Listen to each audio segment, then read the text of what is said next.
Well, let's sort of take a little different tack here. Start with some research. Start with Goldman Sachs and that downgrade of Robinhood to sell. They were the underwriter, I believe, as well, way back when this company came public. Yes. Not that far back, really. I kid. What are your thoughts about this? You've been focused on this name for quite some time. You've had a variety of different pieces of advice, I would say, for the company through time. Obviously, I followed it when it was private, and 22 million people at app. And really very exciting.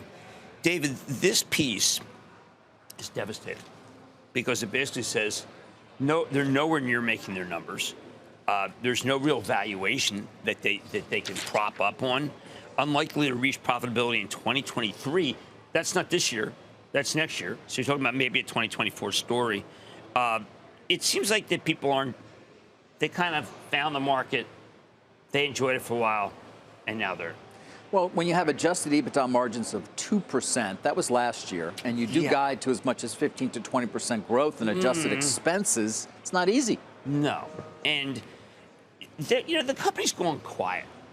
They used to be very boisterous, telling you about how many young people liked it, and went in and got excited. And then I used to argue with them, listen, a lot of your guys are doing options, and you're going to get crushed if the market ever goes down. Of course, they refuted that, but numbers... you are what your record says you are. And user growth has remained depressed. Upload, download, it's cool. So, David, I'm not saying this is an FITP, flash in the pan. I am saying that the joy with which younger people approach the market, particularly the options market, that may be a thing of the past. But I'm not. Why is any of this a real surprise? Because despite its popularity as a trading platform, I don't know that there was ever a great deal of consensus on its ability to actually make a lot of money. You're right. You're right. I mean, I remember when it came public and there was tremendous enthusiasm in the 30s and it went up, and then it's really just crashed, basically. And I think a lot of what happened is people who liked the name, this is one of the things that happened, whether it be an Allbirds or whether it be a Traeger or a Weber, people were buying the stocks of companies they liked. Right. Rent the Runway. Okay, the old Peter Lynch approach. Yeah, but they didn't look whether. Remember, Peter Lynch, you were supposed to start there. Right. You weren't supposed to end there.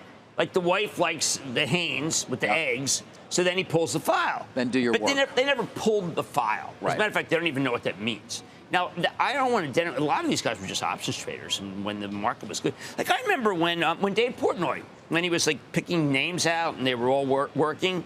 Well, that was emblematic of an era. And now what's a shame is that was not the way Robinhood started.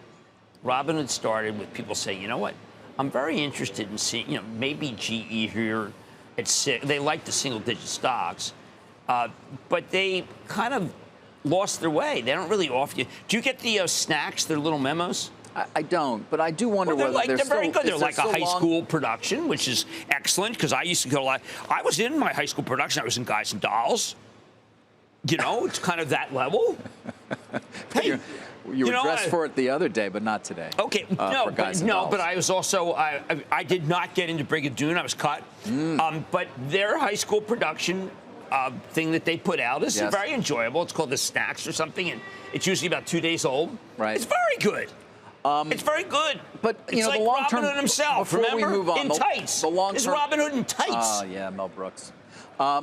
There's nothing wrong with it. By the way, great book. His book, All About Me. Is really, it good? Yeah, great.